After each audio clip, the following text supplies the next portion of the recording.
தமிழகம் வந்த உள்துறை அமைச்சர் அமித்ஷா எங்களை சந்திக்காதது வருத்தம் அளிக்கிறது என்று முன்னாள் முதலமைச்சர் OPS தெரிவித்ததற்கு பாஜக மாநில தலைவர் நைனா நாகேந்திரனும் முன்னாள் தலைவர் அண்ணாமலையும் பதில் தெரிவித்துள்ளனர். அது குறித்து இப்போது பார்க்கலாம்.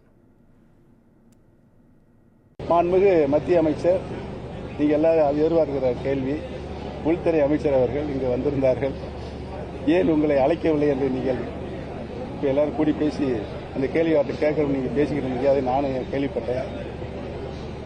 உண்மையிலேயே அதை எங்களை அழைக்காது எங்களுக்கு வருத்தம் அளிக்கிறதாக இருக்கிறது. அமித்ஷா சார் சென்னை வந்திருந்தப்போ OPS கூப்பிடல அப்படின்னு வருத்தம் அப்படின்னு சொல்லி OPS சரியா செஞ்சுருக்காரு. நீங்கள் கூப்பிடாது வருத்தமாக இருக்குது அப்படின்னு சொல்லியிருக்காரு. அமித்ஷா பார்க்கணும் எங்கள் கூட்டணியில் இருக்காரு. இல்லை, அன்னைக்கு அவர் கூட்டணியில் இருக்கிறாரு, அதில் ஒன்றும் சந்தேகம் இல்லை. ஏன்னா அன்னைக்கு உள்ள சூழ்நிலை அங்கே பேச்சுவார்த்தைக்கு வந்துடும். அவர் வந்தது வேறு விஷயம். அதுக்கப்புறம் ஒரு நண்பருடைய வீட்டுக்கு போனாங்க. அதுக்கு பிறகு இதை வந்ததுனால இதை பேசி முடித்தாங்க. அதனால் ஏற்கனவே இருக்கிறார்கள், அதனால் அவங்களை கூட்டணியில் நம்ம பேசணுங்கிற அவசியம் இல்லை. இப்போ இருவருமே கூட்டணியில் இருக்காங்க. இப்போ EPS இருக்காங்க, OPS இருக்கிறாங்க.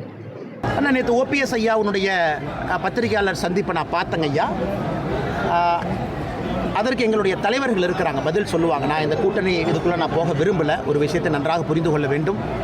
எல்லோரும் எங்களோடு தான் இருக்கின்றார்கள், யாரும் எங்கேயும் பிரிஞ்சு போகலை.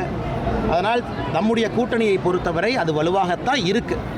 அதை சில அரசியல் கட்சி தலைவர்கள், குறிப்பாக திராவிட முன்னேற்ற கழகத்தினுடைய கூட்டணியில் இருக்கிறவங்க தேவையில்லாத குழப்பத்தை விளைவிக்கிறாங்க. OPS அண்ணன் எப்பவும் எங்களோட தான் இருக்கார், அவர் எங்கேயும் பிரிஞ்சு போகலை. OPS அண்ணன் எப்பொழுதும் எங்களோடு இருக்கின்றார். பாரத பிரதமர் நரேந்திர மோடி அவருடைய இதயத்தில் ஒரு ஸ்பெஷல் பிளேஸ் OPS ஐயாக்கு இருக்குது. அதில் எந்த மாற்று கருத்தும் இல்லை.